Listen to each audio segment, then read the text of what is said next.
بسم الله الرحمن الرحیم. راځم دغلته چې دی ورپسې څنګ کې دغه نوټیفیکیشن دی کله چې تاسو له کوم خبر راځي څه او څه حساب کتاب مطلب څه وشولو دی ځای کې تاسو ته معلومات راځي. ورپسې چې دی څنګ کې لکه مطلب دا دومره امپورټنټ نه دی. راځم دغه څنګ کې نشان چې دی دا ډېر زیات امپورټنټ دی، مهم دی، دا دې ته باید پام ولرئ. خو د هغې نه مخکې چې زه دې باندې خبرې کوم دا کوم چې سره کرښه تاوه کړې د هغې نه دغه برخې دې کې لږ معلومات در کوم دې ځای کې. ګورئ دلته لومړی دې ځای کې چې دی په دغه نقطه چې کلیک وکړئ تاسې دغلته ګورئ که چېرته چاته خپلې روپۍ نه ښکارېږي. اوس فعلا زما څه پیسې چې دی په ټریډ کې بندې دي، اوس یو څو روپۍ دلته پاتې چې زه په دې کې کار کوم. دلته تاسو له فقط یو مثال در کومه. نو دې ځای کې چې دي ستاسو یو اس ډي ټي عموما ښیي، یعنې مطلب تاسو راځئ او په دغه نقطه کلیک کوئ نو تاسو له اوس پر اگزامپل ما سره اوس دومره روپۍ دي. که چېرته تاسو وایئ چې دی نه زه یو څو روپۍ راخلم بینک نه یې اخلم څه او څه، دې باندې به بیا انشاءالله خبرې کوو چې تاسو د بینک نه روپۍ څنګه راخلئ یا مطلب د بل چا نه ډیپازټ اصلا چې دی حوالې یو پیسې ته راحواله کړې دلته یې مطلب راوړي، دې ته ویل کېږي اصلا. نو زه راځم ګورئ که چېرته زه راشم په ډیپازټ باندې کلیک وکړم ما ته دلته چې دی څو قسمه دغه راکوي. ګورئ I don't have crypto assets. لومړی دلته وګورئ buy with USD او ورپسې چې دی پی ټو پی چې دی دلته راغلی دی چې دی پی ټو پی ټریډینګ او لاندې ځای کې چې دی I have crypto assets.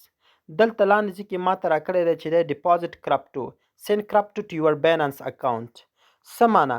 لومړی چې دی که چېرته تاسو سره چې دی پیسې مطلب تاسو اکاونټ لرئ نو تاسو غواړئ چې په ډالرو باندې چې دی یو څه دغه واخلئ نور یو اس ډي ټي واخلئ نو تاسو به په لومړي باندې کلیک وکړئ. خو هغې باندې مخکې ځم دلته وګورئ پی ټي پو معنا پرسن ټو پرسن، یو کس بل کس نه پیسې اخلي خو تاسو چې دی همدغه یو اس ډي ټي اخلي. په دې ځای کې به تاسو څه کوئ د یو کس چې دی پیسې واخیستلې بل کس ته د بینک له لارې پیسې لیږي، ډیجیټل والټ لکه ټرست والټ میټا ماسک والټ داسې د دې لارې لیږي، د موبایل پیمنټ ایزولوټ اوسېږي مومو خدمات وي د هر طرف نه چې پیسې لیږي نو په دې رقم باندې کېږي.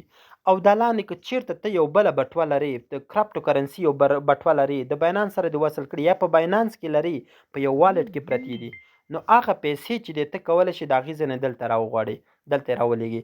نو زه راځم لومړی په بای ویت یو اس ډي ټي په دې کلیک کوم او زه څنګه کولی شم چې دی زه پیسې واخلم، یعنې د بینک نه په ډالرو باندې پیسې زه څنګه اخیستلی شم. خو یاد ساتئ تاسو چې دی $10 دا نشي اخیستلی، تاسو باید $15 نه کم وانخلئ. تاسو وګورئ زه راځم 10 لیکم چې 10 لیکم اصلا ماته 10 نشي نه بیا ماته ایرر راکوي نو تاسو به $15 تاسو باید واخلئ، د دې نه باید کم وانخلئ. نو تاسو وګورئ دې ځای کې ماته څه لیکلی دي دلته یو اس ډي یعنې ډالر شلو او دلته یو اس ډي ټي ماته به یو اس ډي ټي اخلي. دلته وګورئ بای زه یو اس ډي ټي اخلم ځکه زه چې په باینانس کې تجارت کوم استعمالوم زما د باینانس پیسې چې دي هغې ته وایي یو اس ډي ټي ویل کېږي او نور خو په دې پوهېږي چې یو اس ډي یعنې دا ډالر دي زه د ډالرو په واسطه باندې دومره دا شی نه اخیستلی شم. نو ښه د دې نه پس دلته ماته چې دی لیکي پی یعنې مطلب دغه لاندې ځای کې ماته لیکي چې ته پیسې په څه باندې ورکې. نو زه راځم په همدې باندې کلیک کوم په دې باندې په همدې پی باندې دلته ماته راځي داسې وایي چې دی ته په بینک باندې اخلي که نه دغه کارت باندې او که نه فیټ پیمنټ. دا فیټ پیمنټ مطلب دا دی چې ته دا پیسې په خپله کرنسي یعنې افغانیو باندې اخلي یا مطلب په ډالرو باندې په څه شي باندې اخلي. تاسو خو چې دی خپل اکاونټ مو ډالري جوړ کړی د هغه ځای باید موجود اوسېږي. نو زه راځم ورته یم چې دی زه په کارت باندې اخلم، زه راځم په کارت باندې کلیک کوم چې کله په کارت کلیک وکړم ما ته وایي چې دی ګوره دې ځای کې ما ته اوس کارت اضافه کړلو.